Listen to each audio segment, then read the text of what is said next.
Siap, boleh, boleh. Oke, baik. Bismillahirrahmanirrahim. Assalamualaikum warahmatullahi wabarakatuh. Waalaikumsalam warahmatullahi Waalaikumsalam wabarakatuh. warahmatullahi wabarakatuh. Mari kita panjatkan puji dan syukur kehadirat Allah Subhanahu wa taala yang mana telah memberikan nikmat iman, nikmat Islam dan nikmat kesehatan sehingga kita semua bisa tergabung dan terkumpul dalam forum Zoom pada siang hari ini untuk mencari ilmu. Tak lupa sholawat beserta salam, tak lupa kita curah limpahkan ke Habibana wa Dembiana wa Maulana Muhammad Rasulullah Sallallahu Alaihi Wasallam. Selamat siang Akang Teteh, bagaimana kabarnya hari ini? Siang, alhamdulillah. Alhamdulillah baik. Siang, alhamdulillah baik. Alhamdulillah, senang sekali saya mendengarnya. Nah, sebelum kegiatan ini dimulai, izinkan saya memperkenalkan diri. Nama saya Beril Abdul Malik, saya sebagai moderator pada Mubahatsah pertama ini. Dan Mubahatsah pertama ini berjudul tentang mengubah kekhawatiran menjadi ketenangan. Dan untuk pematerinya itu sendiri ada Bapak Rizal Samsul Mutakin SAG. Dan kegiatan ini terbagi atas 2 sesi. Yang pertama itu ada 45 menit untuk pemaparan materi dan 15 menit untuk sesi diskusi tanya jawab. Nah, sebelum masuk ke materinya, saya akan mencoba membacakan CV dari beliau.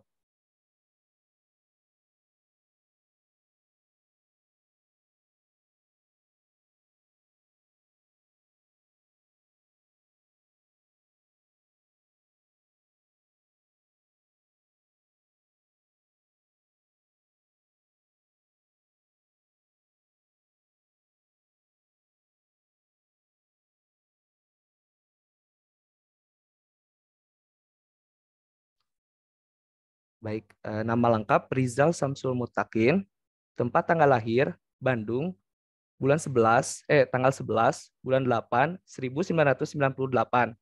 Alamatnya Kampung Jadipa, RT 1, RW 11, Desa Makarjaya, Kecamatan Banjaran, 40377, Kabupaten Bandung. Hobi beliau yaitu olahraga. Nomor HP-nya 0823 1605 5657. Email beliau rijalsamsulmutakin@gmail.com. Dan media sosial beliau yaitu Facebook Rizal Samsul Mutakin, Instagram Rizal Samsul 55, dan YouTube Rizal Samsul Mutakin. Latar belakang pendidikan, pada 2009 sampai 2010, beliau mengenyam pendidikan di Tajziyah Pesantren Persatuan Islam atau PPI Arjasari nomor 165 Bandung. Dan pada 2004-2010 di SDN Cigentur. 2010 sampai 2013 di Sanawiyah Pesantren Persatuan Islam atau PPI nomor 99 Racabangu, Garut. Pada 2013 sampai 2016 di Muallimin Pesantren Persatuan Islam atau PPI nomor 99 Rancabango, Garut. Dan pada 2016-2020 di Ilmu Hadis Sekolah Tinggi Agama Islam atau STAI Persatuan Islam Garut. Dan sekarang beliau sedang mengenyam pendidikan di Pasca Sarjana Ilmu Al-Quran dan Tafsir di Universitas Islam Negeri UIN Sunan Kalijaga di Yogyakarta. Dan untuk pengalaman organisasi, pada 2014 sampai 2015, beliau menjadi Ketua Rijalul God atau RG Pesantren Persatuan Islam 99 Racabango. Dan 2014 sampai 2017, beliau menjadi Ketua Alumni Angkatan 23 Pesantren Persatuan Islam 99 Racabango. Dan pada 2016 sampai 2017, beliau pun menjadi bidang organisasi, bidang eksekutif mahasiswa, Sekolah Tinggi Agama Islam, Persatuan Islam Garut. Dan pada 2016 sampai 2017, menjadi bidang organisasi pimpinan Komisariat Himpunan Mahasiswa Persatuan Islam atau PK Hima Persis, Sekolah Tinggi Agama Islam, Persatuan Islam Garut. Dan pada 2017 sampai 2018, menjadi bidang sumber daya mahasiswa dan organisasi, Badan Eksekutif Mahasiswa, Sekolah Tinggi Agama Islam, Persatuan Islam Garut. Dan pada 2017 sampai 2018 menjadi Ketua Pimpinan Komisariat Himpunan Mahasiswa Islam. Dan pada 2018 sampai 2019 menjadi Ketua Badan Eksekutif Mahasiswa Sekolah Tinggi Agama Islam Persatuan Islam Garut. Dan pada 2019 sampai 2020 menjadi bidang kaderisasi pimpinan daerah Himpunan Mahasiswa Persatuan Islam atau PD Hima Persis Garut. Dan pada 2019 sampai 2020 menjadi bidang Jamiyah pimpinan cabang Pemuda Persatuan Islam Tarogong Kaler. Dan pada 2020 menjadi bidang kajian ilmiah pimpinan daerah Himpunan Mahasiswa Persatuan Islam Garut. Dan 2021 sampai sekarang menjadi sekretaris Himpunan Mahasiswa Pasca Sarjana Persatuan Islam atau HMPP, dan juga pada 2021 sampai sekarang juga menjadi sekretaris pimpinan wilayah Himpunan Mahasiswa Persatuan Islam atau PW Hima Persis Daerah Istimewa Yogyakarta. Dan untuk artikelnya, beliau sudah menerbitkan Abdurrahman nomor 1 dan Muttaqin RS, kontribusi Al-Ramah Hurmuzi terhadap perkembangan ilmu hadis, analisis tentang kitab Al-Muhaddis Al-Fasil Baina Al-Rawi wa Alwi. Dan untuk skripsi, beliau mengambil Muttaqin RS, studi kritik hadis tentang Imam Al-Mahdi menurut Syekh Rashid Ridho Bachelor Tesis 2020 Sekolah Tinggi Agama Islam STAI Persatuan Islam Garut.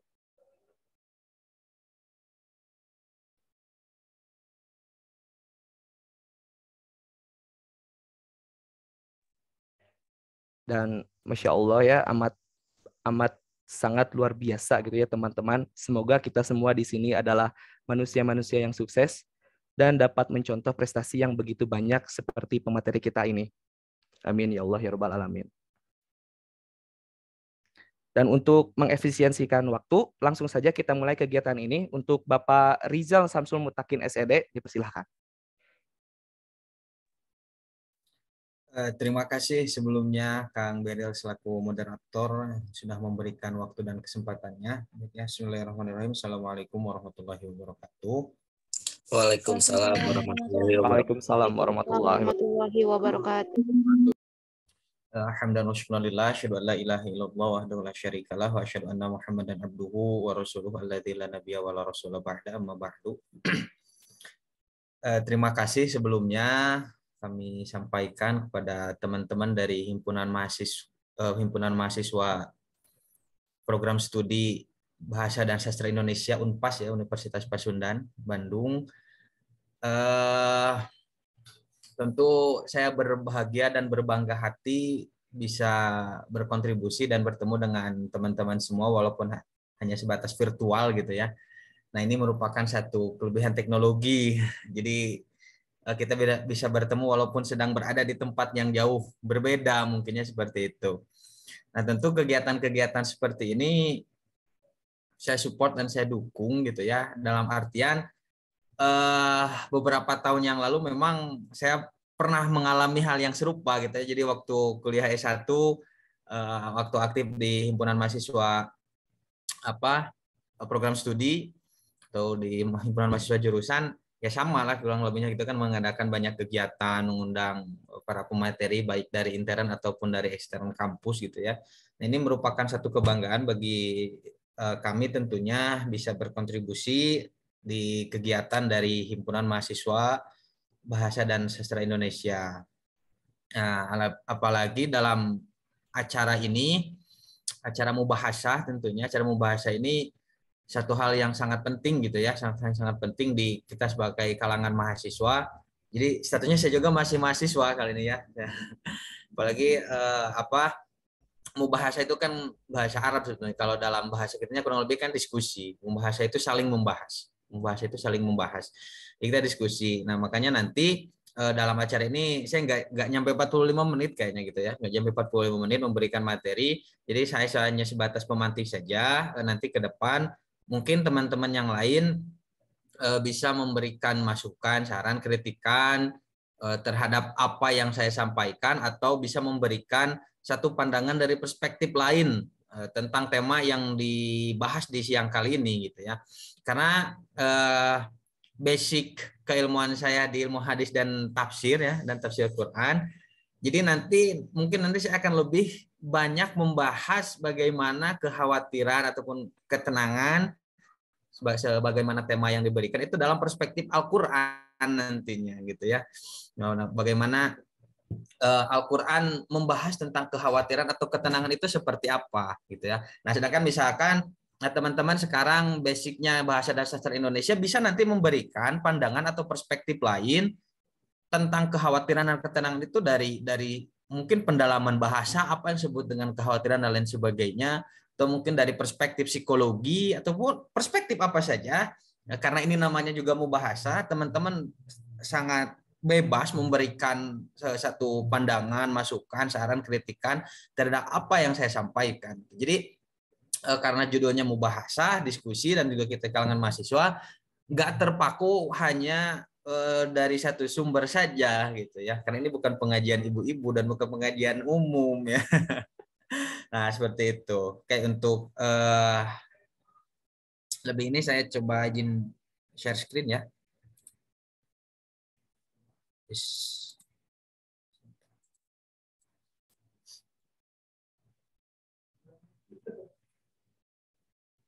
Udah nampak ya? Nampak belum? Sudah nampak.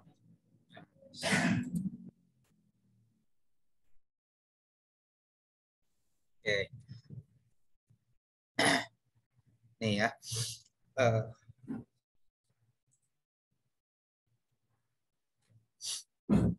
Mengubah kekhawatiran menjadi ketenangan itu tema yang diberikan oleh panitia kepada saya untuk disampaikan di mubahasa edisi pertama ini. Karena berbicara tentang ketenangan, berbicara tentang kekhawatiran, itu merupakan satu siklus kehidupan menurut saya. Bagaimana kita dalam menjalani kehidupan ini ada banyak berbagai rasa yang dihadapi, yang dirasakan oleh seseorang, baik itu bahagia, sedih, kemudian gembira dan lain sebagainya, termasuk nanti kekhawatiran. Kekhawatiran itu bagian dari kehidupan yang sering kita rasakan. Nah, itu merupakan bumbu-bumbu kehidupan, tidak bisa dinafikan karena kan sifatnya abstrak ya. Kalau itu sifatnya abstrak, artinya itu ada di dalam hati, di dalam perasaan, tapi kemudian diekspresikan. Nah, seseorang mengekspresikan kekhawatiran itu kan berbeda-beda. Nah, perbedaan ekspresi yang diberikan oleh seseorang atau yang dilontarkan oleh seseorang itu akan tergantung sejauh mana dengan pemahaman ia terhadap hal yang dikhawatirkan. Nah, kekhawatiran yang sifatnya positif itu dia akan ekspresikan berbeda dengan kekhawatiran yang sifatnya negatif. Nah, kekhawatiran ini sebetulnya bukan sesuatu hal yang bisa dipandang sama gitu ya, karena kekhawatiran satu individu dengan individu lain itu mungkin berbeda. Itu tergantung dengan sejauh mana permasalahan yang ia hadapi.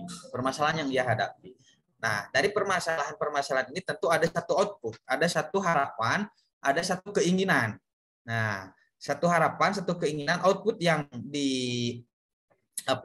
diharapkan menjadi tujuan sekolah ketenangan. Dan ketenangan ini akan menjadi satu satu tujuan, satu keinginan yang diharapkan atau yang diinginkan oleh setiap orang. Nah, bagaimanapun seseorang dalam menjalani hidup, bagaimanapun kondisi sosialnya, kondisi ekonominya, serta pendidikannya dan lain sebagainya, ketenangan adalah satu yang diinginkan gitu ya. Satu yang diinginkan, bahkan konteksnya kita sebagai seorang muslim, ketenangan di dunia dan di akhirat itu kan menjadi tujuan utama gitu ya. Nah, makanya teman-teman ketika berdoa, baik dalam pengajian, dalam sholat, dalam hal apapun, ketika mengucapkan Rabbana atina fid dunya hasanah wa fil akhirati hasanah wa qina adzabannar, tujuannya adalah untuk mendapatkan ketenangan gitu ya.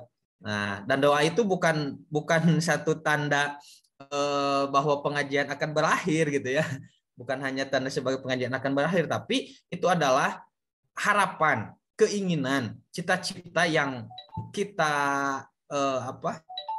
kita gantungkan untuk mendapatkan satu kebahagiaan, ketenangan di dunia dan akhirat.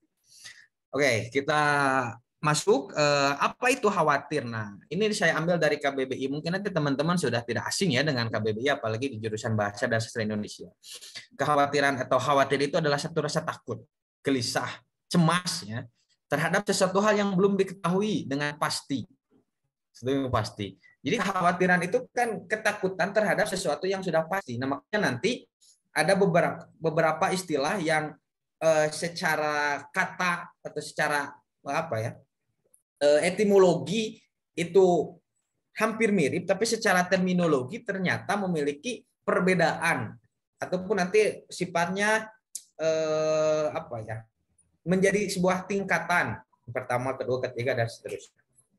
Nah, atau bisa dikatakan juga takut adalah merasa gentar menghadapi segala sesuatu yang dianggap akan mendatangkan bencana atau segala sesuatu yang dapat membuat susah atau menderita. Jadi menurut satu etimologi ini bahwa kekhawatiran itu berorientasi kepada sesuatu hal yang akan mendatangkan kejelekan. Nah, berorientasi pada suatu hal yang negatif gitu ya. Karena mungkin teman-teman juga akan sering dan bisa merasakan ketika yang belum terjadi itu berorientasi atau kita berpikiran, oh ini akan mendatangkan satu kebahagiaan, ini akan mendatangkan satu hal yang positif, maka kita nggak akan merasa khawatir gitu. Jadi kekhawatiran itu selalu berkonotasi terhadap sesuatu hal yang negatif. Nah, tapi ini baru secara etimologi.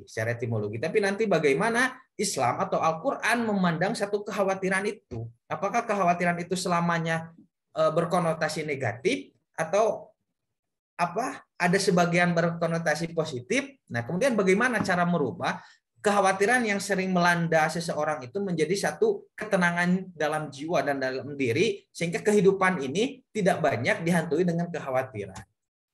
Oke. Sumber-sumber kekhawatiran. Jadi sekali lagi saya sampaikan karena basic keilmuan saya ilmu Al-Quran dan tafsir kemudian ilmu hadis, makanya nanti saya akan lebih banyak membahas atau melihat objek atau kekhawatiran ini dalam perspektif Al-Quran. Nah, jadi saya melihatnya dari satu perspektif ya. Yang pertama, lemahnya keimanan dan kepercayaan terhadap Allah. Nah, kan yang disebut keimanan itu kan yazidu wa yanqusu ya. Jadi ada fluktuatif lah ya, naik dan juga turun. Disebutkan bahwa yazidu bit ta'ah wa yanqusu bil ma'siyah. Jadi keimanan itu karena fluktuatif naik turun akan berada di atas dengan ketaatan dan akan berada di bawah dengan kemaksiatan. Nah, itu satu hal yang apa ya, pasti gitu ya. Fluktuasi keimanan seseorang itu suatu hal yang pasti. Kita tidak bisa menjamin atau menjustifikasi seseorang akan stagnan dalam keimanannya gitu. Nah, ketika seseorang sedang berada di bawah gitu ya keimanannya, tidak menutup kemungkinan ini menjadi salah satu sumber kekhawatiran. Khawatir terhadap kehidupan, khawatir tidak bisa anu lah, dan lain sebagainya. Kemudian kurangnya tawakal kepada Allah Subhanahu wa taala, terhadap Allah Subhanahu wa taala. Misalkan keimanan kita sedang di atas, kita sudah berikhtiar, tapi kita kurang bertawakal atau menggantungkan diri kita kepada Allah, itu bisa menjadi salah satu sumber kekhawatiran. Kalau kita misalkan posisinya sebagai mahasiswa mungkin khawatir misalkan di akhir semester nanti IPK kita enggak naik atau bahkan kita khawatir IPK kita rendah gitu ya.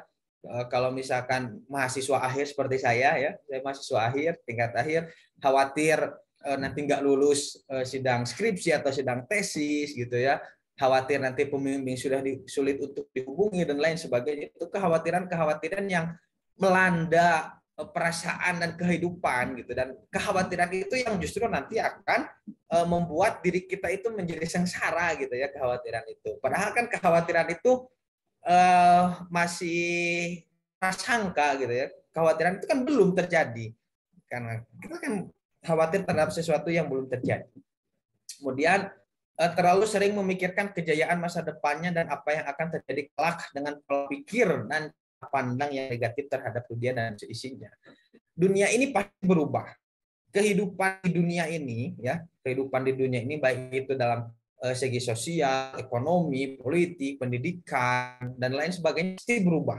Karena setiap zaman itu pasti berubah. Makanya ada frasa yang menyebutkan bahwa setiap zaman itu ada orangnya dan setiap orang itu ada pada zamannya. Nah, frasa ini lahir tidak dari ruang kosong gitu ya, tapi lahir dari kondisi zaman yang terus berubah dari zaman dulu sampai zaman sekarang dan masa yang akan datang.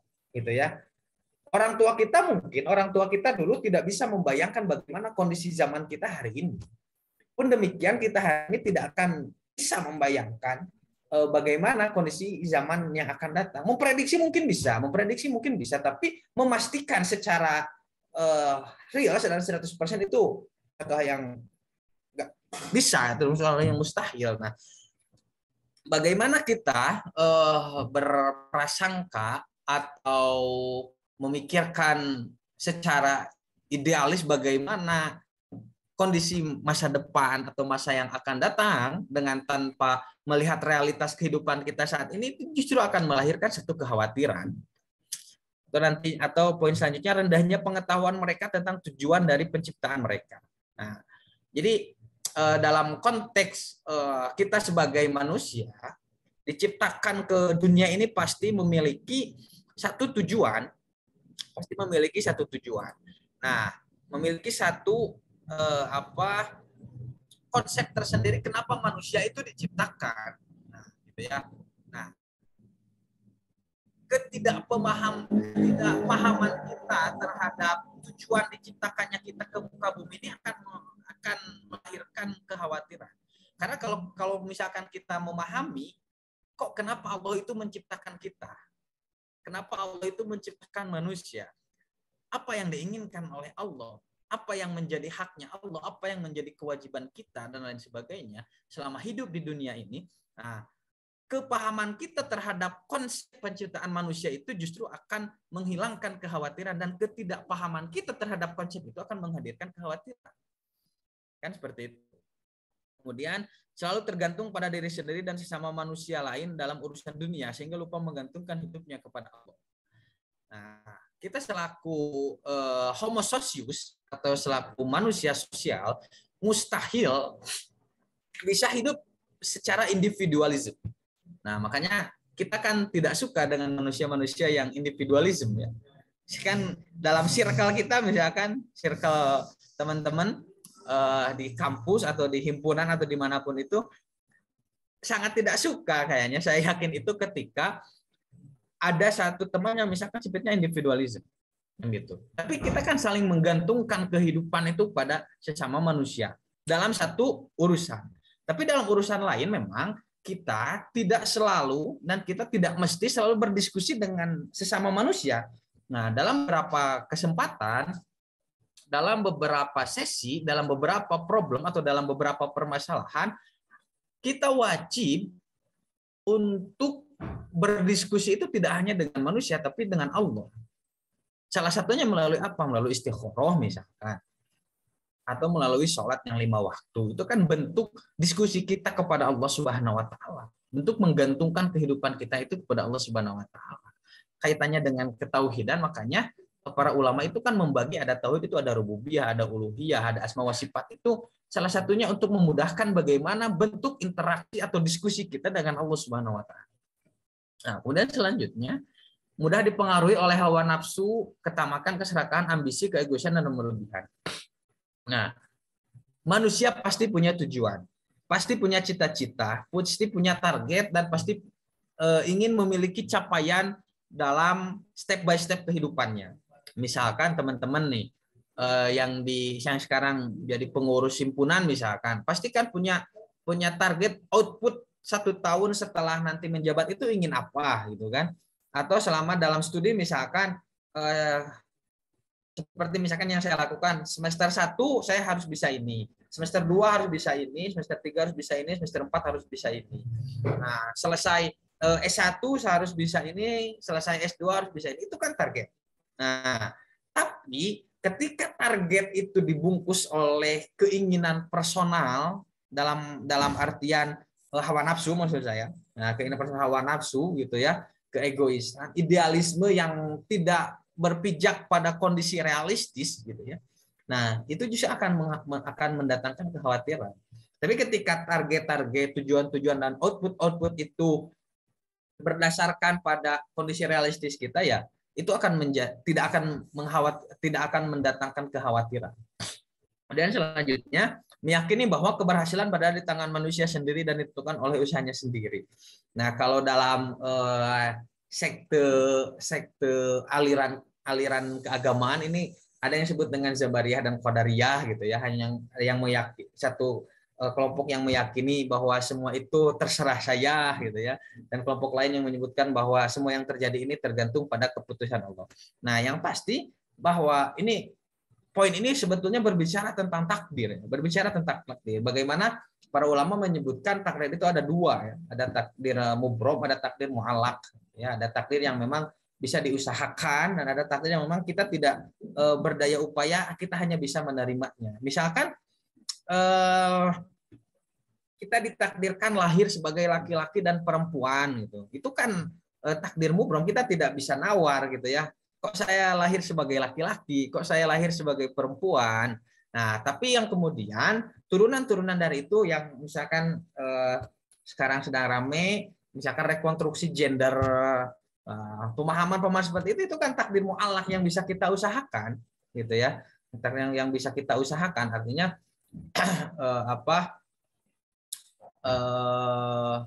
ada takdir yang memang tadi disampaikan, ada yang memang kita itu hanya bisa menerima, ada gitu kita bisa menerima, ada yang taken of for granted, ada yang social construct nantinya kalau bahasanya seperti itu. Nah, oke, masuk khawatir dalam Al-Qur'an. Nanti ada beberapa term, ada beberapa terminologi istilah takut atau khawatir dalam Al-Qur'an. Kurang lebih secara keseluruhan ya, hasil pembacaan saya ada 181 secara keseluruhan, baik itu dalam istilah khawatir atau takut yang digunakan oleh Allah dalam Al-Qur'an dengan beberapa istilah kata. Nah, nanti ada yang katanya itu ada yang khauf, ada yang khasyah, ada yang rohaba, ada yang dhayyik dan lain sebagainya. Nah, tapi yang sangat penting adalah takut. Ini istilahnya kalau dalam Al-Quran memang kebanyakannya itu termnya itu takut lah kalau diterjemahkan ya, itu takut. Tapi nanti akan ada persinggungan antara takut dan juga khawatir. Kemudian nanti ada beberapa term permasalahan yang memang memiliki solusi yang sama.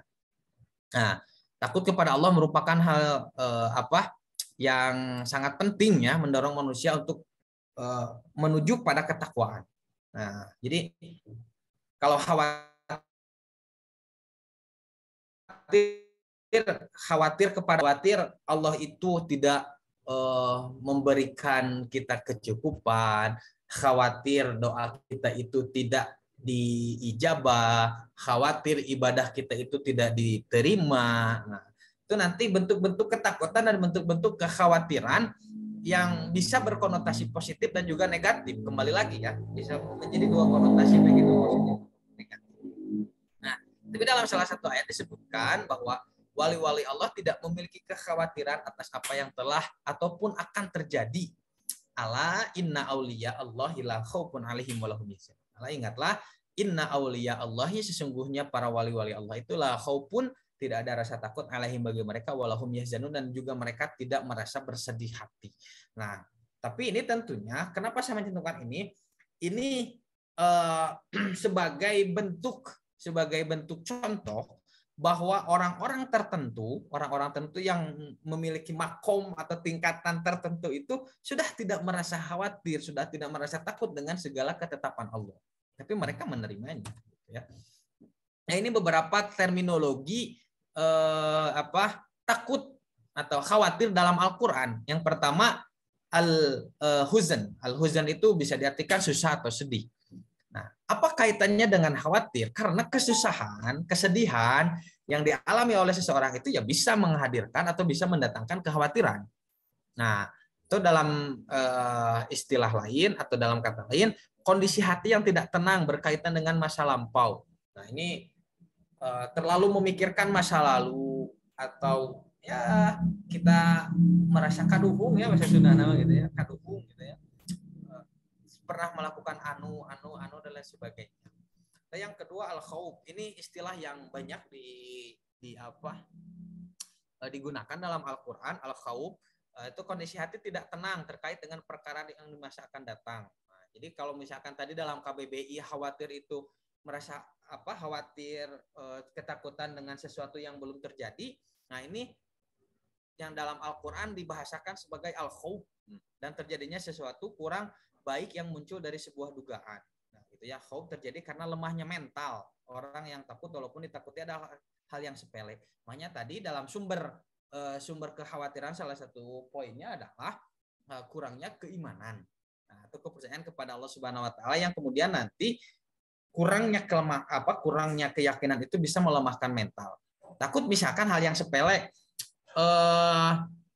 kalau dalam kuliah misalkan ketika kita nggak masuk kelas, misalkan nggak masuk kelas satu, takut nanti dosen nggak ngizinin masuk kelas, atau mau tidur menjelang mata kuliah misalkan, kita takut kebablasan. Nah, itu kan hal-hal yang bisa dianggap sepele sebetulnya oleh sebagian orang mungkin gitu ya.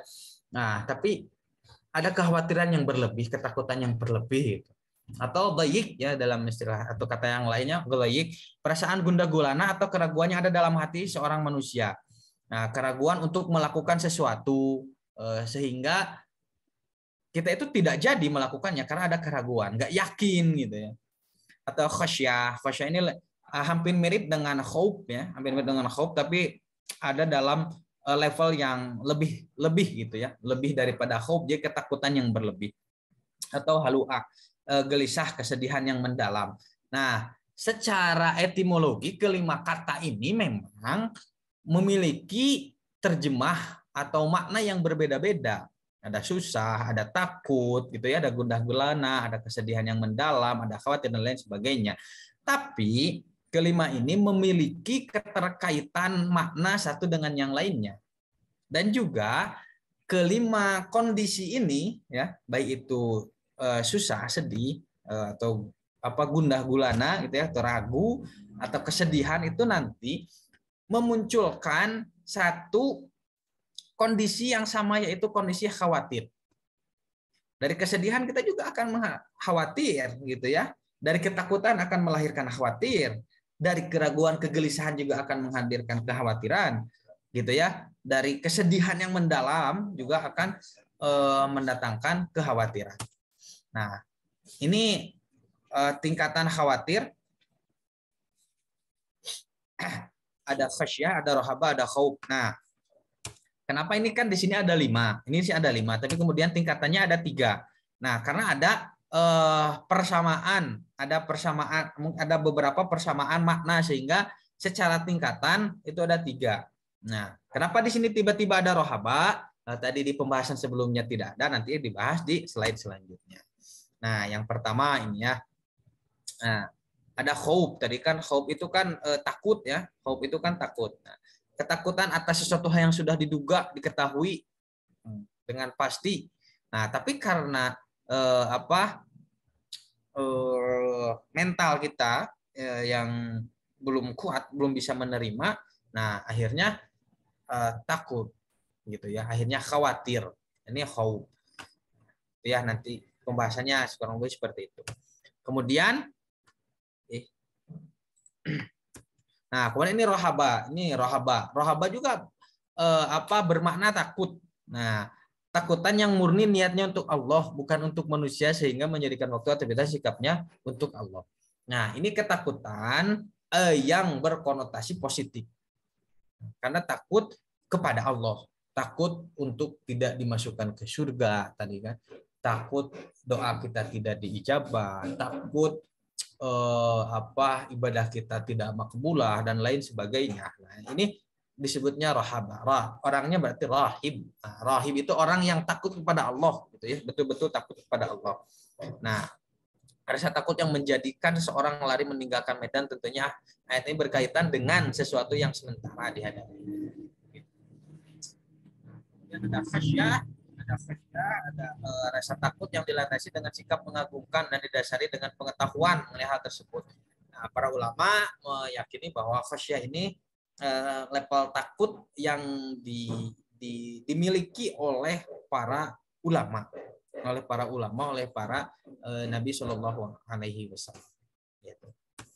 Nah, apakah khawatir itu adalah hal yang wajar? Nah, menurut saya kekhawatiran itu sesuatu hal yang wajar, ada dan menimpa seseorang.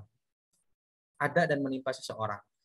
Ini seperti misalkan contoh khawatir terhadap masa depan.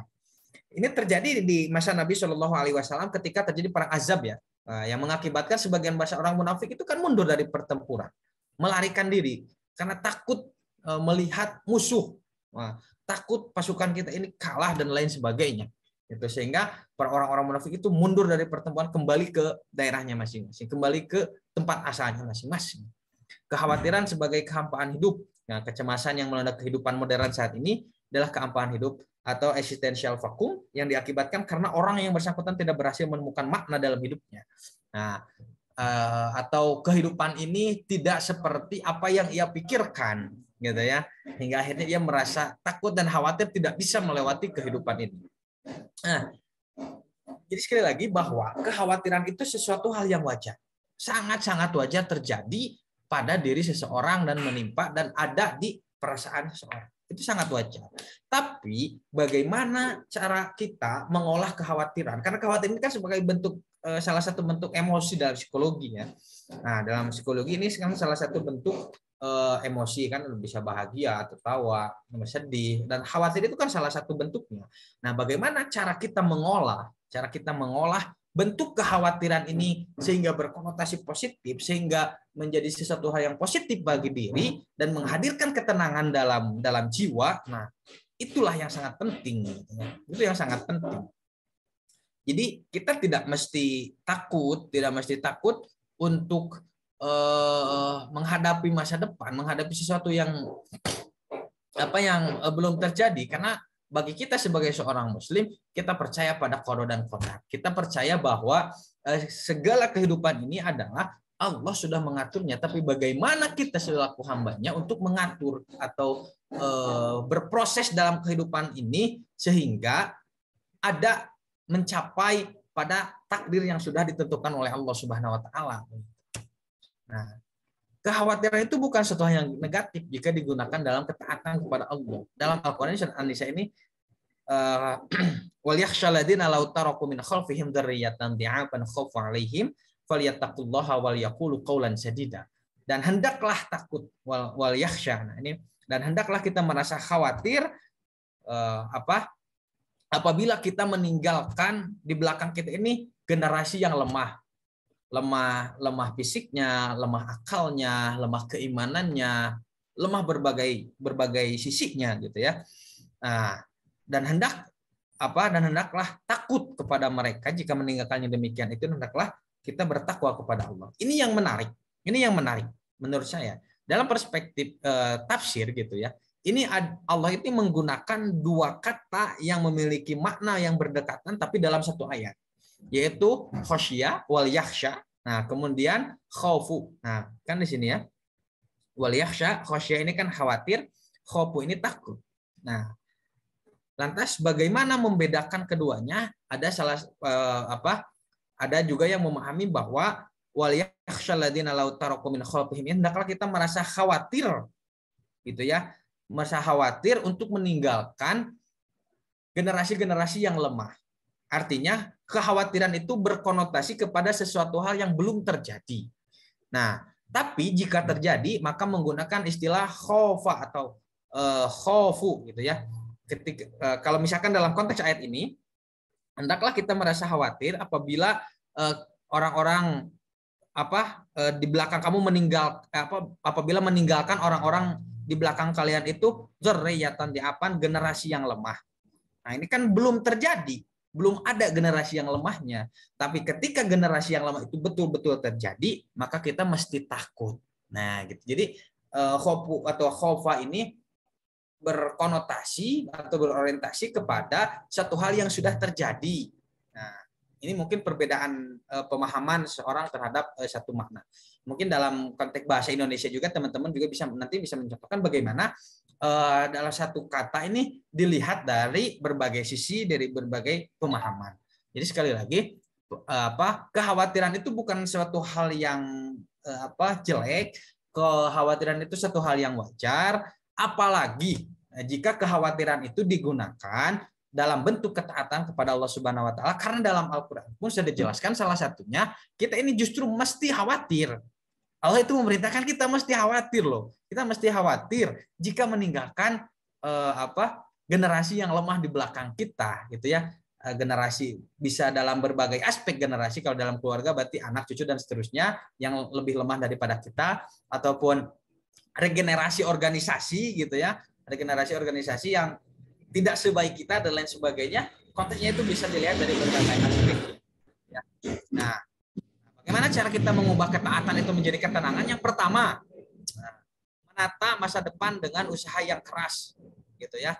Dengan usaha yang keras, seoptimal mungkin kita berusaha untuk menghadirkan masa depan yang gemilang, gitu ya. Ini nanti bisa dibaca lah ini ya. Saya akan bahas sedikit saja. Kemudian yang kedua, berusaha untuk mengikuti petunjuk Allah. Kita sebagai hamba Allah tentu Allah sudah berikan buku pedoman. Nah, buku pedoman itu akan memberikan kita petunjuk, akan mengarahkan kita kepada jalan kebenaran jika buku itu kita baca dan kita amalkan, gitu ya. Nah, buku yang dimaksud adalah Al-Quran. Kemudian istiqomah dalam kebaikan.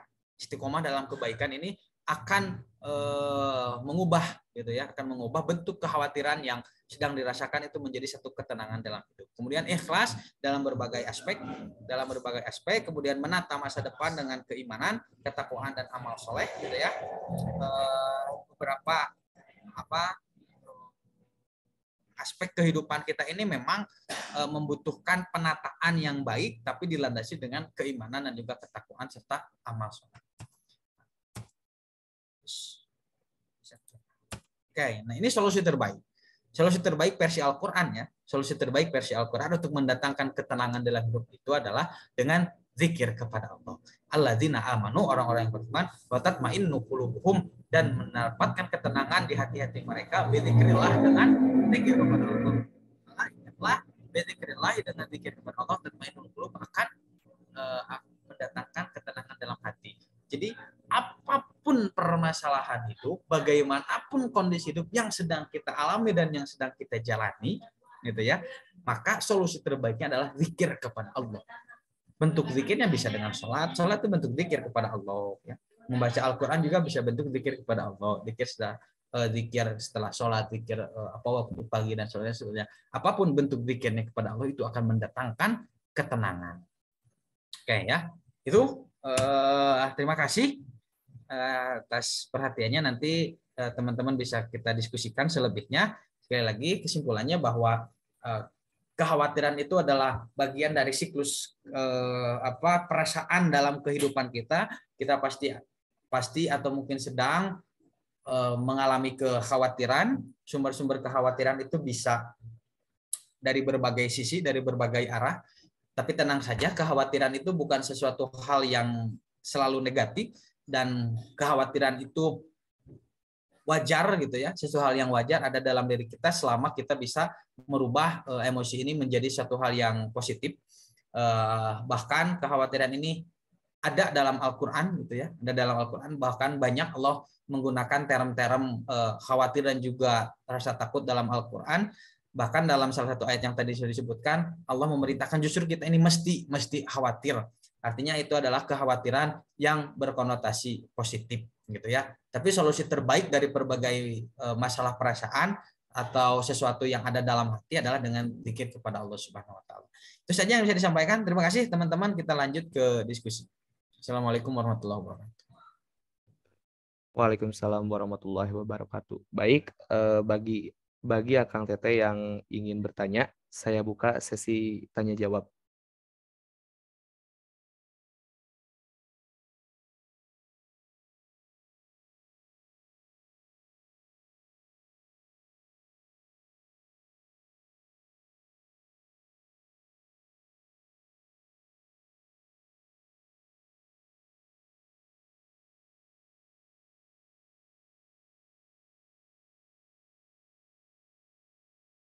Baik, bagi Akang Teteh yang ingin bertanya, dipersilahkan.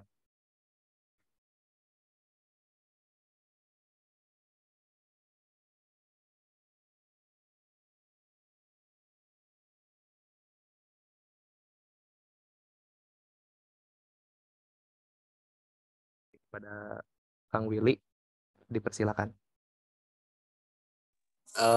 Baik, sebelumnya apakah suaranya terdengar jelas? Terdengar. Baik, ya izin sebelumnya terima kasih kepada Kang Beril yang sudah mengizinkan saya untuk bertanya. Eh, izin bertanya kepada Kang Rizal, kan dari tadi sudah dijelaskan gitu ya untuk mengubah kekhawatiran itu dengan cara mendekatkan diri kepada Allah begitu ya. Nah, misalkan kalau dari diri saya pribadi gitu, ketika merasa khawatir, tapi dari sayanya sendiri pun masih sangat jauh gitu. Sholat saja masih seperti kayak belang betong gitu bahasanya gitu kan. Caranya bagaimana gitu ya untuk meningkatkan ibadah pertama terutama sholat dengan cara terus mengubah kekhawatiran itu, tapi kitanya masih sangat jauh gitu ke agama gitu kan. Mungkin itu saja pertanyaannya. Terima kasih. Baik, terima kasih kepada Kang Willy. Untuk pertanyaan yang kedua, dipersilakan Teh Dela Rosa. Terima kasih Pak Beril. Mohon maaf sebelumnya saya izin off cam karena terkendala jaringan. Berbicara tentang kekhawatiran dan iman yang naik turun. Nah, di sini saya izin bertanya ya Kang Rizal, bagaimana jika kita kadang kan sudah sholat nih, sudah tawakal juga dari saya sendiri, tapi kadang yang namanya manusia tetap merasa khawatir dan gelisah tentang sesuatu gitu, sangat sulit untuk biasanya saya menangani hal itu kayak saya harus gimana, kadang udah sholat, udah baca Al-Quran juga. Nah, adakah cara lain untuk mengatasi itu? Terima kasih.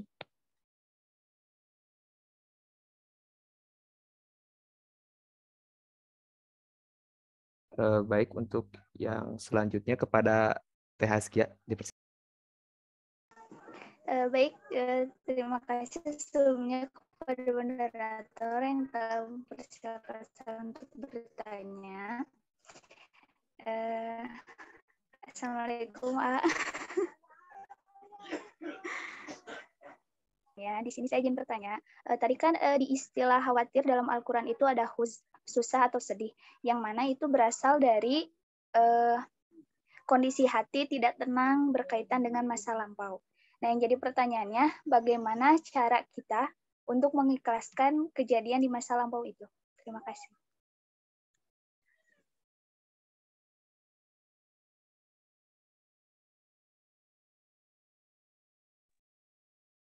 Baik, mungkin untuk sesi pertama ditampung dulu 3 pertanyaan. Mau langsung dijawab, Pak? Boleh, siap. Siap. Terima kasih teman-teman para penanya. Yang pertama dari Kang Gli ya, bagaimana kita menghadapi kekhawatiran sedangkan kondisi ibadah kita kepada Allah juga masih belum optimal gitu ya, kurang lebihnya seperti itu.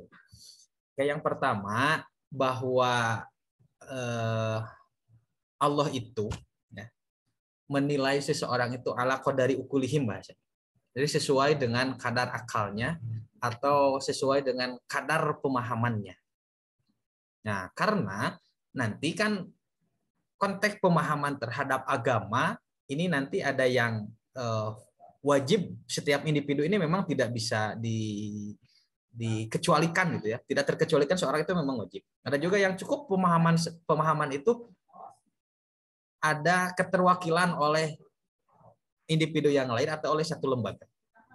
Nah, pemahaman kita terhadap agama yang sifatnya individual itu misalkan tentang tauhid misalkan atau tentang bagaimana cara kita praktek ibadah misalkan, itu kan kita tidak bisa dikecualikan, kita mesti memahami.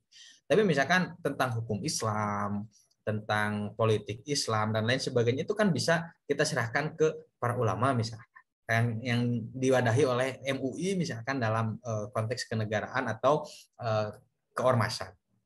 Nah, kaitan dengan menghadapi kekhawatiran ketika ibadah kita belum optimal gitu ya, bagaimana caranya? Nah, kalau versi saya justru bisa jadi mungkin tidak menutup kemungkinan kekhawatiran itu muncul karena bukan ketidaksempurnaan ya, karena bentuk ibadah kita yang masih belum optimal, gitu ya, yang belum optimal. Karena dalam ibadah itu kan gini, saya mau memahaminya ada sah dan ada diterima, gitu ya. Konsep sah dan tidaknya satu ibadah itu bisa terpenuhi ketika syarat dan rukunnya itu ada dan juga terpenuhi. Tapi urusan diterima atau tidaknya ibadah itu ya bukan urusan kita, gitu ya. Tapi urusan Allah. Nah, makanya kaitan dengan sholat misalkan, kita khawatir sholat kita tidak diterima, gitu ya. Atau misalkan ada seseorang yang menjustifikasi, oh kamu tidak pernah sholat atau sholatnya tadi bahasanya bulang betul, oh berarti kamu tidak diterima sholat-sholat yang lainnya. Itu problem yang lain, itu masalah yang lain, gitu ya. Karena sah, yang penting itu sah bagi kita. Itu sholat itu kan sah. Yang penting sah itu ketika kita memenuhi syarat rukun. Adapun diterima dan tidak bukan urusan kita. Nah, ketenangan hidup itu ya bisa didapatkan ketika seseorang sudah mengoptimalkan usaha yang kita lakukan. Nah, ini nyambung juga dengan pertanyaan dari Teh Dela Rosa tadi, bagaimana ketika kita justru sudah optimal dalam ibadah, gitu ya, tapi kekhawatiran itu masih melanda dalam diri. Kuncinya adalah kita berani untuk memulai. Kita itu berani untuk memulai. Karena hidup ini adalah pilihan, ya. Hidup ini adalah pilihan, life is choice, gitu ya. Dan ini dalam Al-Qur'an pun sudah jelas, gitu ya. Fa'alhamaha fujuraha wa taqwa. Jadi hidup ini adalah pilihan, tapi kita tinggal berani memulai. Karena apapun pilihan dalam hidup kita, semuanya itu pasti memiliki konsekuensi logis, gitu loh. Misalkan untuk kuliah, misalkan teman dulu waktu lulus aliyah atau SMA, saya mau kuliah ke Unpas atau ke UPI misalkan. Ke Unpas atau ke UPI. Nah, untuk menentukan teman-teman memilih kuliah di Unpas itu kan pasti sudah membayangkan bagaimana konsekuensi logis ketika saya memilih kuliah di Unpas. Pun ketika memilih di UPI bukan berarti tanpa ada konsekuensi, pasti memiliki konsekuensi, gitu ya. Nah, kekhawatiran yang ada dalam atau melanda dalam kehidupan ini biasanya dalam menentukan pilihan misalnya. Nah, kuncinya adalah kita berani untuk memulai dan siap menerima konsekuensinya, konsekuensi logisnya. Tentu hal ini dipikirkan matang-matang, konsekuensi mana yang lebih ringan dan sekiranya kita mampu untuk menjalaninya, gitu ya. Karena tidak ada satu pilihan dalam hidup, tidak ada proses kehidupan tanpa konsekuensi logis, gitu ya. Jadi ini baik yang sudah optimal ataupun yang belum optimal dalam ibadah, dalam konteks untuk mendatangkan atau menghadirkan ketenangan dalam kehidupan adalah kita berani untuk memulai. Berani untuk memulai. Jadi dulu misalkan ini sedikit cerita ya, cerita. Ketika lulus aliyah dari pesantren dulu saya ini tidak berkeinginan sebetulnya untuk kuliah ke jurusan hadis itu loh. Bahkan saya sempat daftar ke Unpas juga dulu, jurusan hukum. Nah, saya sempat daftar ke Unpas juga. Jadi Unpas itu salah satu kampus pilihan saya dulu ketika lulus dari pesantren itu untuk menjadi mahasiswa di sana. Nah, tapi Allah berkata lain, saya tidak diterima di Unpas. saya nggak keterima di Unpas. Kemudian saya menentukan kuliah ini di mana. Nah, ketika menjatuhkan pilihan kuliah ke STIP atau STI Persis Garut itu, jurusannya ya kan jurusannya agama semua, gitu ya. Tapi kuncinya saya berani untuk memulai. Saya berani ya udah. Tapi konsekuensinya ketika saya yang dulu waktu itu terpikir ketika saya menentukan untuk kuliah ke STI Persis Garut dengan mengambil jurusan ilmu hadis, saya tentu akan berkutat dengan literatur yang memang sudah biasa diajarkan di pesantren misalkan, gitu ya. Kemudian circle pertemanan dan kehidupan juga nggak akan jauh berbeda, gitu ya, masih itu aja, gitu ya. Kemudian para dosennya juga banyak yang memang adalah para guru saya waktu di pesantren, gitu ya, dan lain sebagainya. Itu adalah konsekuensi yang harus saya terima ketika saya menjatuhkan pilihan kuliah di sana. Soalnya saya membayangkan ketika kuliah, misalkan saya waktu itu ke pilihan saya Unpas, kemudian UIN Semarang, kemudian ke Unpad, gitu ya. Kampus-kampus yang dalam konteks lingkungannya sangat jauh berbeda mungkin dengan kehidupan saya di pesantren, kemudian literatur yang digunakan pun mungkin berbeda dan lain sebagainya. Tapi ya kenyataan kehidupan atau realitas kehidupan tidak mengizinkan. Allah tidak mengizinkan saya untuk kuliah di sana, hingga akhirnya saya harus mengambil pilihan itu gitu. Jadi artinya kembali lagi ke jawaban atas pertanyaan teman-teman, bagaimana menghadirkan ketenangan hidup ketika kondisi ibadah belum optimal? Ya tentunya tadi optimalisasi ibadah. Yang kedua, yang sudah optimal atau belum optimal adalah berani memulai. Berani memulai apapun itu permasalahan dan problem yang dihadapi, itu berani memulai. Nah, teman-teman, permasalahan itu akan indah ketika sudah dilewati dan sudah dianggap masa lalu gitu ya. Itu kan kita mungkin hanya bisa tertawa melihat masa lalu. Oh, dulu mah saya melakukan ini, dulu melakukan ini. Begitupun misalkan dalam organisasi, teman-teman sekarang di Himpunan Mahasiswa Bahasa dan Sastra Indonesia baru berapa bulan akan merasa khawatir, misalkan khawatir tidak bisa menyelesaikan masa jabatan, atau khawatir program kerja yang dijalankan tidak optimal, khawatir tidak bisa lebih baik daripada periode sebelumnya dan lain sebagainya, kekhawatiran yang muncul. Tapi ketika teman-teman nanti sudah selesai, sudah purna tugas di himpunan, nah sudah naik misalkan ke BEM gitu ya, atau SEMA DEMA ya kalau di UIN, nah, dan lain sebagainya, nanti justru teman-teman itu akan bisa mengarahkan adik-adik yang aktif di himpunan di generasi setelah teman-teman. Gitu. Harusnya gini. Teman-teman mungkin hanya bisa melemparkan senyuman melihat tingkah laku adik-adik gitu ya, yang aktif di himpunan. Kenapa bisa melalui itu? Ya kan berani memulai. Karena ketika teman-teman aktif ataupun tidak aktif di himpunan, itu ada konsekuensinya tersendiri. Dulu ketika saya masih S1, ada adik kelas yang pernah tuh bahkan sering nanya, kenapa memilih untuk aktif di organisasi? Karena saya dari semester 1 sampai semester 8 itu aktif di organisasi. Kenapa nggak hanya kuliah pulang gitu ya, atau masih kupu-kupu? Jawaban saya sederhana. Ketika teman-teman, tapi ini bukan menyudutkan yang tidak aktif ya, maksud saya ini prinsip saya dulu ketika ditanya.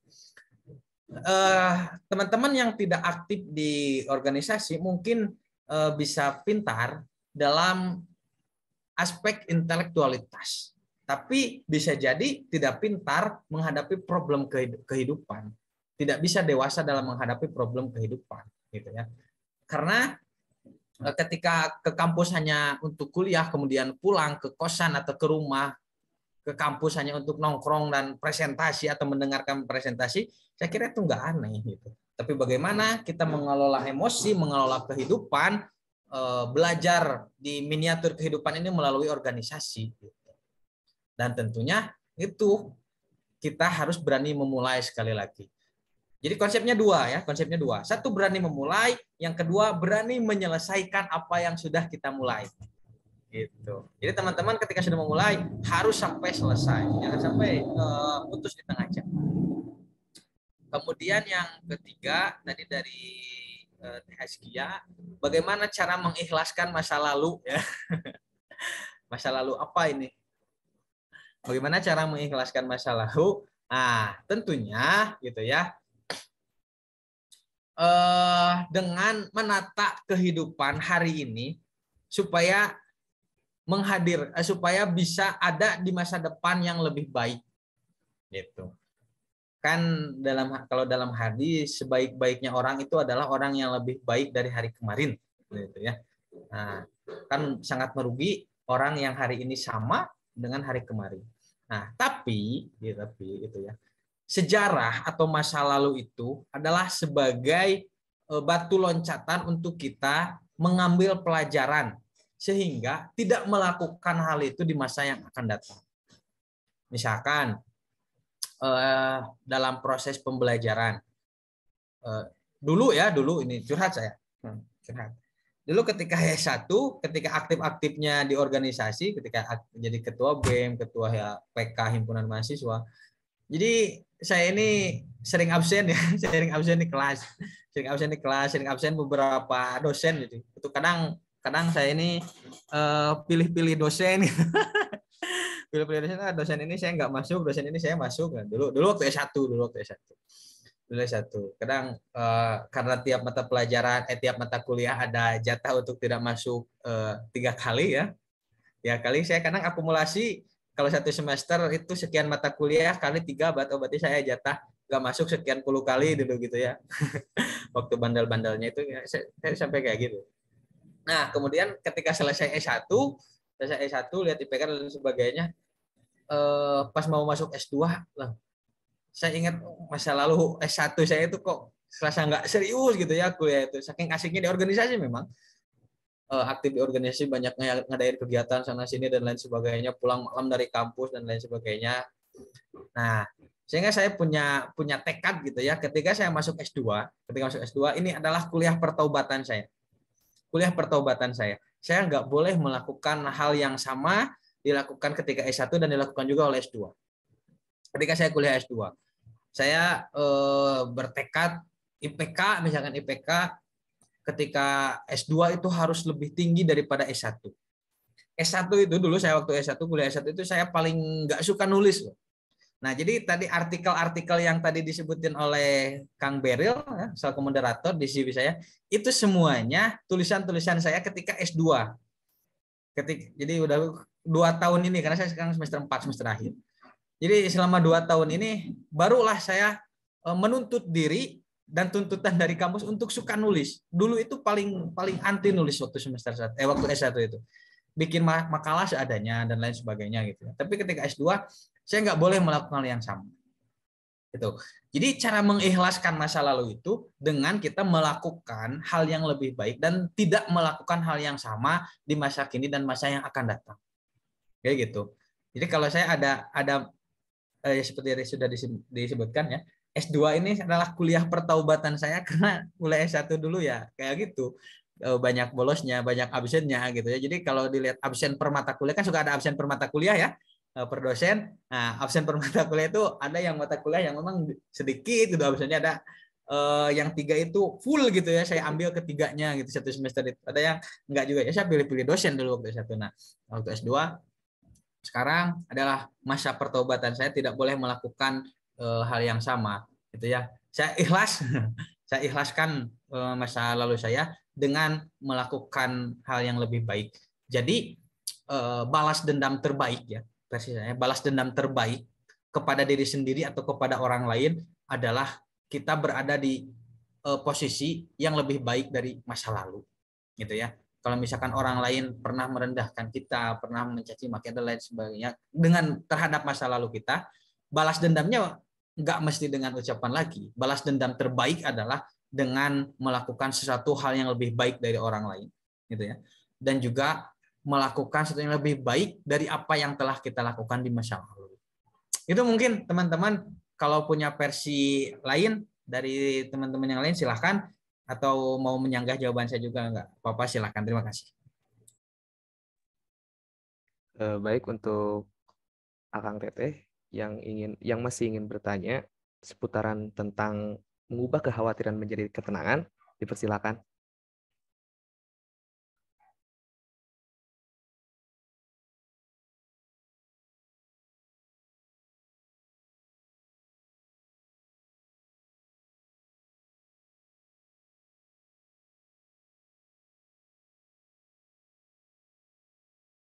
Baik Kang, ada yang dari kolom chat dari Teh Pia Nurfadiah. Saya bacakan ya Kang.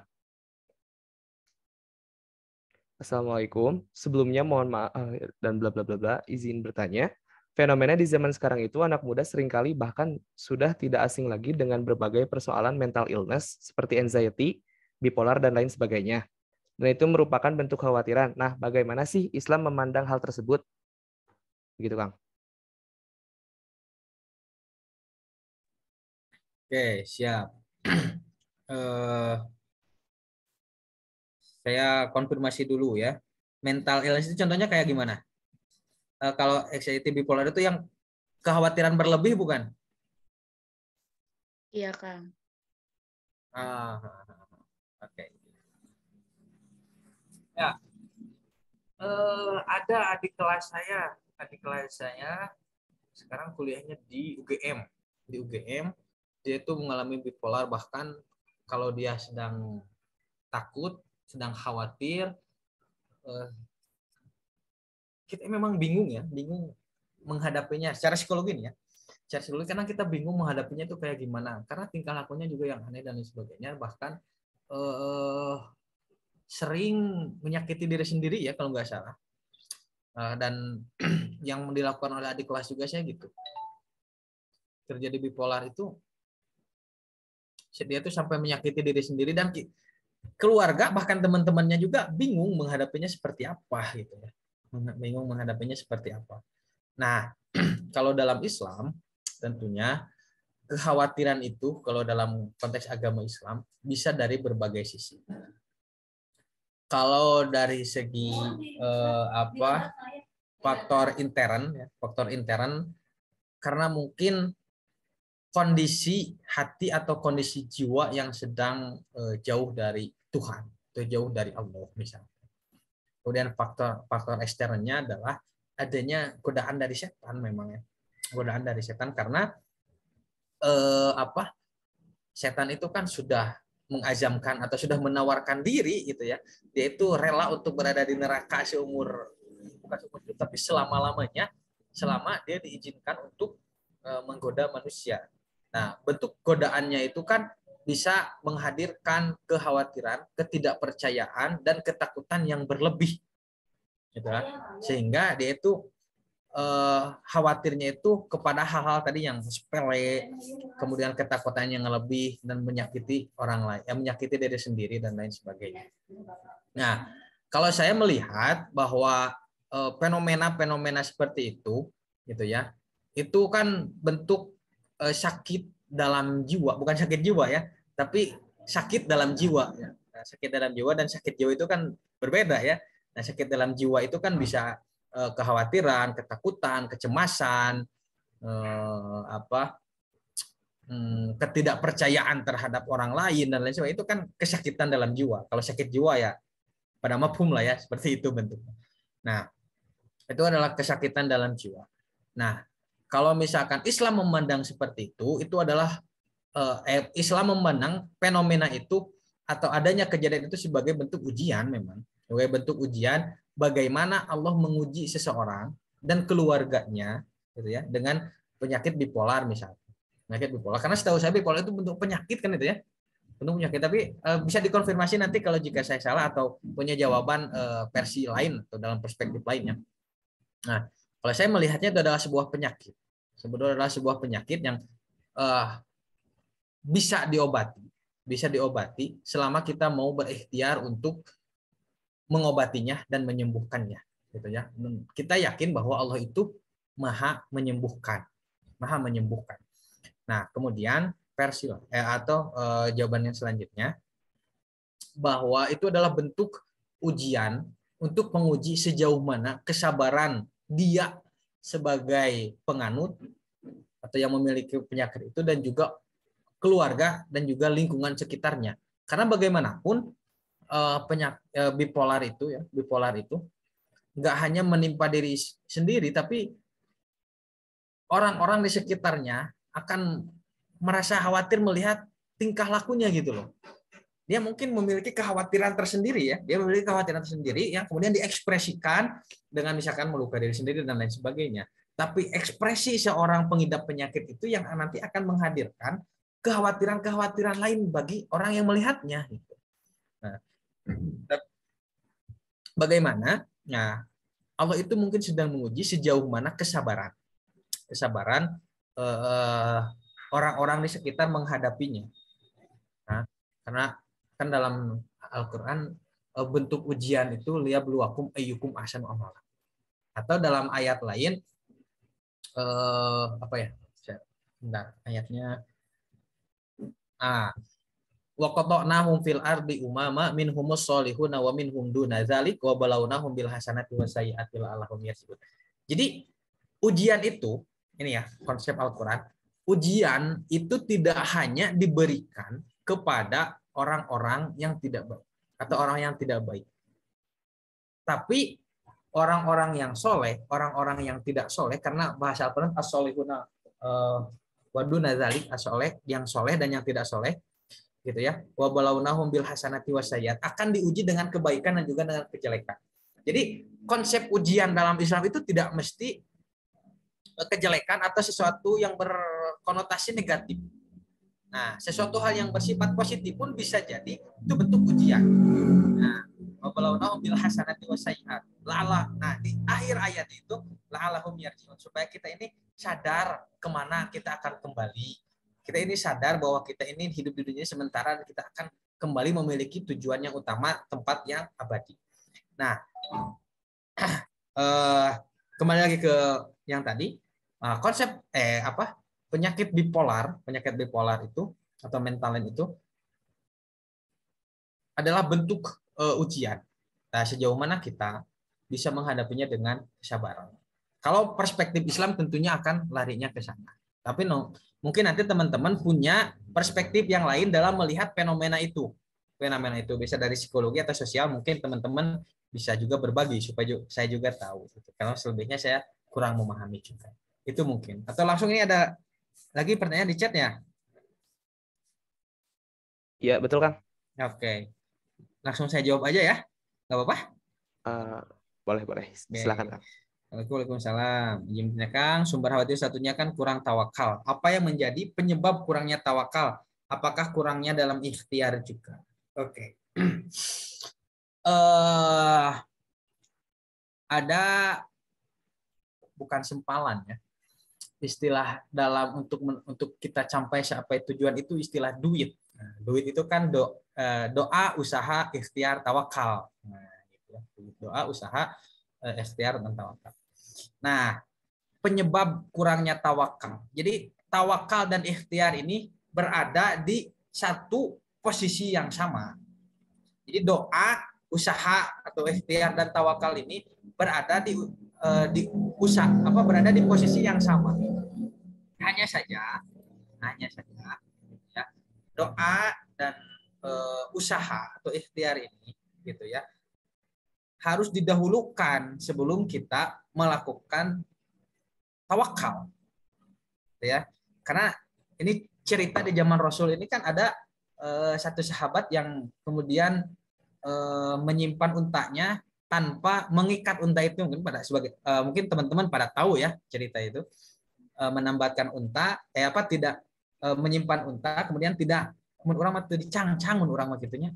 Terus ketika ditanya oleh Rasul, kenapa untamu tidak diikat gitu ya, jawabannya, saya bertawakal kepada Allah. Nah, kemudian oleh Rasul dijelaskan, konsep tawakal itu tidak seperti itu. Tapi kita melakukan usaha dulu. Ikatlah untamu, baru bertawakal kepada Allah. Jadi doa dan ikhtiar ini dilakukan secara berbarengan. Kemudian itu kita tawakal.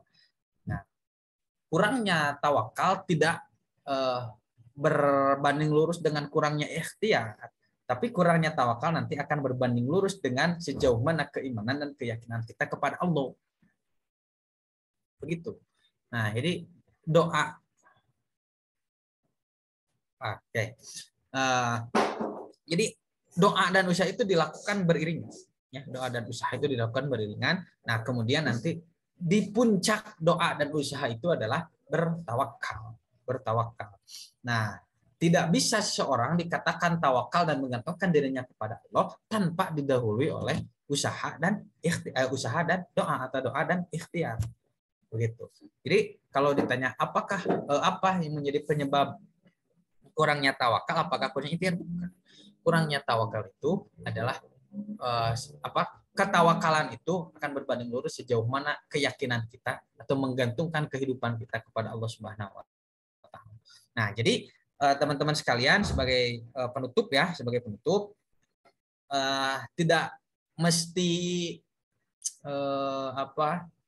insecure dengan kondisi personal masing-masing dan kedekatan kita kepada Allah ya, karena kehidupan ini semuanya sudah diatur. Kita jalani peran kita sebagai manusia sebagaimana ditugaskan oleh Allah untuk beribadah.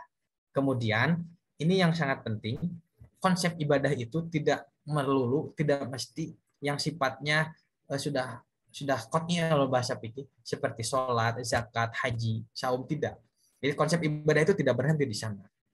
Tapi konsep ibadah itu adalah menjadikan kehidupan kita dari bangun tidur sampai tidur lagi, bahkan ketika tidur itu mendapatkan keridoan dan kecintaan dari Allah Subhanahu wa taala, baik itu perkataannya, perbuatan dan lain sebagainya. Seperti halnya pemahaman tentang belajar itu kan tidak mesti atau tidak melulu berkaitan dengan belajar formal kita di kelas, mendengarkan presentasi dosen atau presentasi teman, tapi kita bisa belajar kapan saja dan di mana saja. Begitupun dengan ibadah.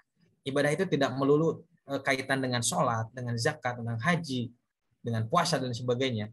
Tapi bagaimana kita menjadikan seluruh aspek kehidupan dan berbagai sektor yang mengitari kehidupan kita itu sebenarnya ibadah. Sebenarnya ibadah. Sehingga dengan kita belajar diskusi seperti ini kita yakini sebagai ibadah. Teman-teman aktif di organisasi gitu ya, di himpunan, di BEM dan lain sebagainya, paham itu sebagai ibadah. Ketika konsep pemahaman ini kita bisa memahami konsep ini dengan baik, maka ketenangan itu akan didapatkan gitu ya. Karena pemahaman kita terhadap satu kata itu akan menghadirkan satu kesimpulan dan juga menghadirkan satu tindakan yang berbeda terhadap pemahaman-pemahaman yang lain. Itu saja ya dari saya, teman-teman. Terima kasih sekali lagi. Bahagia rasanya sudah bisa ikut berkontribusi di kegiatan teman-teman ya, kegiatan teman-teman. Sekali lagi saya merasa nostalgia ketika aktif ketika kuliah S1 dulu. Mudah-mudahan teman-teman bisa memahami tema kajian hari ini dari berbagai perspektif ya. Saya hanya dari satu perspektif saja menyampaikannya. Nanti teman-teman bisa mendiskusikan ulang apa yang sudah saya sampaikan dari perspektif-perspektif yang lain, sehingga teman-teman selaku mahasiswa, saya juga selaku mahasiswa, bisa memahami satu objek kajian itu atau satu kata itu secara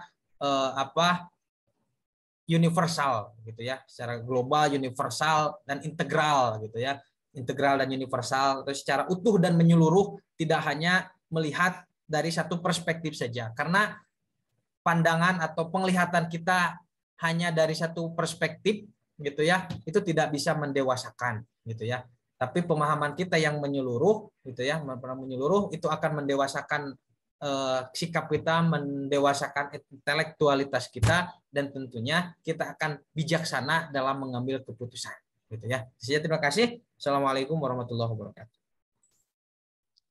Waalaikumsalam warahmatullahi wabarakatuh. Baik, terima kasih kepada Kang Rizal yang telah menjawab beberapa pertanyaan dari Akang Teteh tadi. Baik, sebelum ke penutupan, saya akan membacakan resume tentang materi kita hari ini, yaitu mengubah kekhawatiran menjadi ketenangan. Kekhawatiran itu merupakan siklus yang tak dapat dihindari dalam hidup ini. Setiap kekhawatiran, individu itu berbeda dan tergantung pribadinya masing-masing, dan ketenangan di dunia dan akhirat itu merupakan tujuan dalam hidup kita. Dalam khawatir itu dalam KBBI, takut, gelisah terhadap suatu hal yang belum pasti. Dan sumber-sumber kekhawatiran itu yang pertama ada lemahnya keimanan dan kepercayaan terhadap Allah Subhanahu wa taala. Yang kedua itu kurangnya tawakal kepada Allah Subhanahu wa taala. Yang ketiga terlalu sering memikirkan masa depan dan apa yang akan terjadi kelak. Yang keempat ada rendahnya pengetahuan mereka tentang tujuan dari penciptaan mereka. Yang kelima ada selalu bergantung kepada diri sendiri dan manusia lain dan lupa untuk menggantungkan hidupnya kepada Allah Subhanahu wa taala. Yang keenam ada mudah dipengaruhi oleh hawa nafsu, dan yang terakhir meyakini bahwa keberhasilan berada di tangan manusia itu sendiri. Dan istilah khawatir dalam Al-Qur'an yang pertama ada al-huz, yaitu tidak tenang berkaitan dengan masa lampau. Yang kedua ada al-khauf, yang berarti terjadi karena lemahnya mental. Yang ketiga ada delik, yaitu perasaan gundah gulana dalam hati. Yang keempat ada khosyah, yang berarti ketakutan yang berlebih. Yang kelima itu ada halwa atau gelisah mendalam atau ja'a, lapar. Khawatir itu merupakan hal yang wajar terjadi terhadap diri manusia. Khawatir terhadap masa depan, khawatir sebagai kehampaan hidup. Kekhawatiran pun bukan sesuatu yang negatif jika digunakan dalam ketaatan kepada Allah Subhanahu wa taala. Dalam Al-Qur'an pun menganjurkan kita untuk khawatir. Dan mengubah kekhawatiran menjadi keterangan itu ada beberapa hal. Yang pertama itu menatap masa depan, yang kedua mengikuti petunjuk Allah, yang ketiga ikhlas, yang keempat menatap keimanan, dan amal soleh. Yang kelima itu ada istiqomah. Dan solusi terbaik dari zikir yaitu solusi terbaik dari kekhawatiran itu yaitu zikir.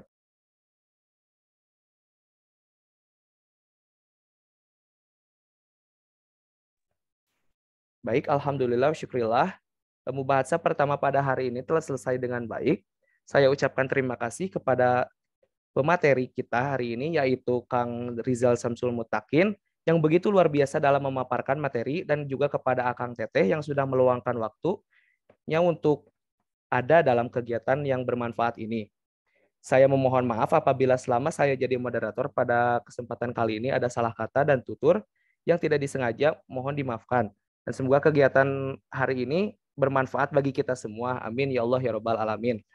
Akhirul kalam. Assalamualaikum warahmatullahi wabarakatuh. Dan bagi Akang Teteh untuk menyalakan kamera karena akan ada dokumentasi. Terima kasih.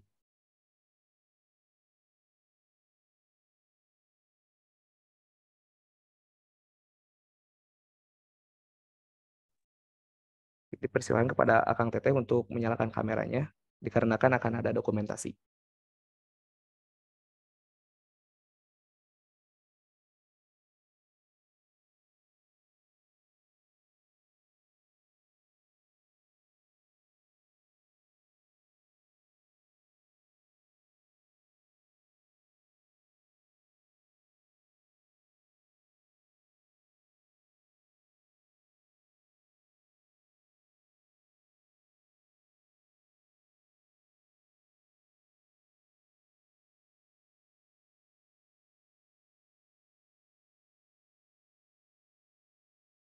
Baik, untuk slide pertama akan saya pimpin.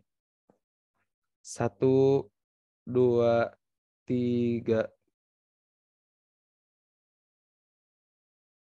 Dan untuk slide yang kedua, 1, 2, 3. Baik, terima kasih kepada Kang Rizal Mutakin yang sungguh luar biasa ya Kang. Terima kasih banyak untuk materi kita hari ini. Baik, kepada Kang Teteh jangan lupa ya di kolom chat ada daftar hadir untuk mubahasa pertama ini. Terima kasih. Terima kasih Kang Rizal. Mohon Kang. Terima kasih Kang sudah memberikan materi yang luar biasa. Ya, sami-sami tur nuhun oge tos diangken.